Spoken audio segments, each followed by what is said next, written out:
ಬಾಗಲಕೋಟೆಯಲ್ಲಿ ಬಿಜೆಪಿ ರಾಜ್ಯಾಧ್ಯಕ್ಷ ವಿಜಯೇಂದ್ರ ಪ್ರಚಾರ ನಡೆಸಿದರು. ರಾಜ್ಯದ ಆರ್ಥಿಕ ಪರಿಸ್ಥಿತಿ ಬಗ್ಗೆ ಸಿಎಂ ಶ್ವೇತಪತ್ರ ಹೊರಡಿಸಲಿ ಬಾಗಲಕೋಟೆಯಲ್ಲಿ ಬಿಜೆಪಿ ರಾಜ್ಯಾಧ್ಯಕ್ಷ ವಿಜಯೇಂದ್ರ ಆಗ್ರಹಿಸಿದ್ದಾರೆ. ಸ್ವಾತಂತ್ರ್ಯ ಹೋರಾಟಗಾರರ ಕುಟುಂಬಕ್ಕೆ ಪಿಂಚಣಿ ನೀಡುತ್ತಿಲ್ಲ, ಬಾಕಿ ಉಳಿದಿರೋ ಹುದ್ದೆಗಳನ್ನ ಭರ್ತಿ ಮಾಡೋ ಯೋಗ್ಯತೆ ಇಲ್ಲ ಸರ್ಕಾರಕ್ಕೆ, ಸರ್ಕಾರಿ ನೌಕರರಿಗೆ ಸಂಬಳ ಕೊಡೋದಕ್ಕೂ ಸಾಲ ಮಾಡ್ತಿದ್ದಾರೆ ಅಂತ ಸರ್ಕಾರದ ವಿರುದ್ಧ ಆಕ್ರೋಶ ವ್ಯಕ್ತಪಡಿಸಿದರು.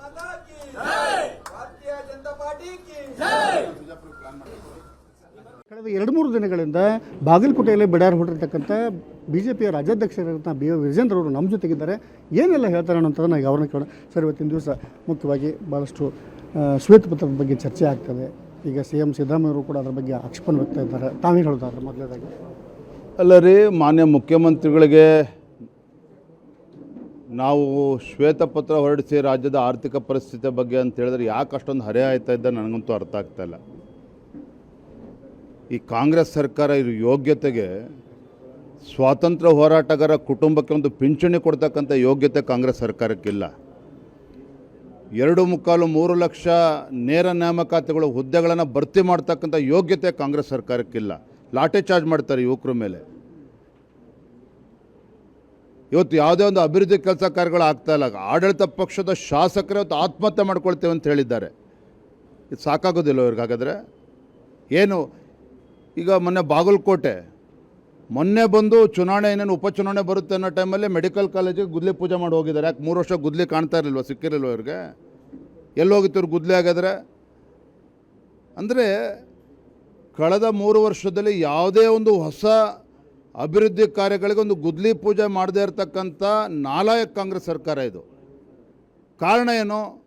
ಗ್ಯಾರಂಟಿಗಳಿಂದ ಅವ್ರ ಕೈ ಕಟ್ಟಾಕೊಂಡಿದ್ದಾರೆ. ಸರ್ಕಾರಿ ನೌಕರಿಗೆ ಸಂಬಳ ಕೊಡೋದಕ್ಕೆ ಇವತ್ತು ಸಾಲ ಮಾಡುವಂಥ ಪರಿಸ್ಥಿತಿಗೆ ಬಂದಾಗಿದೆ. ಬಡ್ಡಿ ಕಟ್ಟೋದಕ್ಕೆ ಸಾಲವನ್ನು ಮಾಡ್ತಾ ಇದ್ದಾರೆ.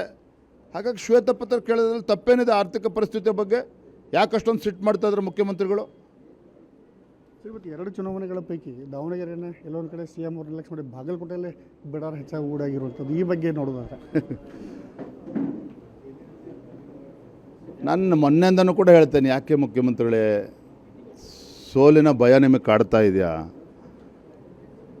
ಆ ಸೋಲಿನ ಭಯದ ಕಾರಣದಿಂದಲೇ ಈ ರಾಜ್ಯದ ಮುಖ್ಯಮಂತ್ರಿಗಳು ಅನ್ನೋದನ್ನು ಮರೆತು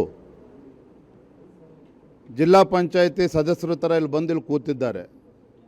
ಇರಲಿ, ಅವ್ರ ಪ್ರಯತ್ನ ಅವ್ರು ಮಾಡಲಿ, ನಾನು ಪ್ರಯತ್ನ ಮಾಡಬಾರ್ದು ಅಂತ ಹೇಳ್ತಾ ಇಲ್ಲ. ಆದರೆ 15 ಜನ ಸಚಿವರು ಎಲ್ಲ ಸೂಟ್ ಕೇಸು ಮೂಟೆಗಳು ದೊಡ್ಡ ದೊಡ್ಡ ಕಾರ್ಗಳಲ್ಲಿ ಹಿಡ್ಕೊಂಡು ಬಂದಿದ್ದಾರೆ. ಅಷ್ಟಾದರೂ ಕೂಡ ಇನ್ನೂ ಕೂಡ ಅವರು ಗೆಲುವಿನ ಹತ್ರನೂ ಕೂಡ ಬರೋಕ್ಕಾಗ್ತಾಯಿಲ್ಲ ಅಂತ ಹೇಳಿದ್ರೆ ಜನರು ಎಷ್ಟು ಬೇಸತ್ತಿದ್ದಾರೆ ಈ ಬೇಜವಾಬ್ದಾರಿ ಕಾಂಗ್ರೆಸ್ ಸರ್ಕಾರದ ಬಗ್ಗೆ ಅಂತೇಳಿ ಅದರಲ್ಲೇ ಗೊತ್ತಾಗ್ತದೆ. ಸರ್, ಈ ಒಂದು ಬಾಗಲಕೋಟೆ ಫಲಿತಾಂಶ ಅವರೊಂದು CM ಸ್ಥಾನದ ಮೇಲೆ ಏನು ಪರಿಣಾಮ ಬೀರ್ಬೋದು ಅಂತ ಸರ್? ಬಾಗಲಕೋಟೆ, ದಾವಣಗೆರೆ ಈ ಪರಿಣಾಮ, BJP ಗೆದ್ದಿರೋ ಪರಿಣಾಮ ಖಂಡಿತವಾಗಿ ರಾಜ್ಯದ ಮೇಲೆ ಪರಿಣಾಮ ಬೇರೆ ಬೀಳ್ತದೆ.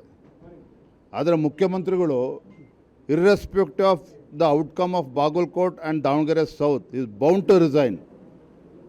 ಈಗ ಸುಮ್ಮನೆ ಕತೆ ಹೊಡಿತಾರೆ ಅಷ್ಟೇ ಇಲ್ಲಿ ಬಂದು ಬಾಗಲಕೋಟೆನಲ್ಲಿ. ಬಾಗಲಕೋಟೆಯಿಂದ ಕ್ಯಾಮ್ರಾಮನ್ ಮಂಜುನಾಥ್ ಕಲ್ಗೋಲ್ ಜೊತೆ ಮಲ್ಲಿಕಾರ್ಜುನ ಮಣಿ, ACNN ನ್ಯೂಸ್ಗೆ.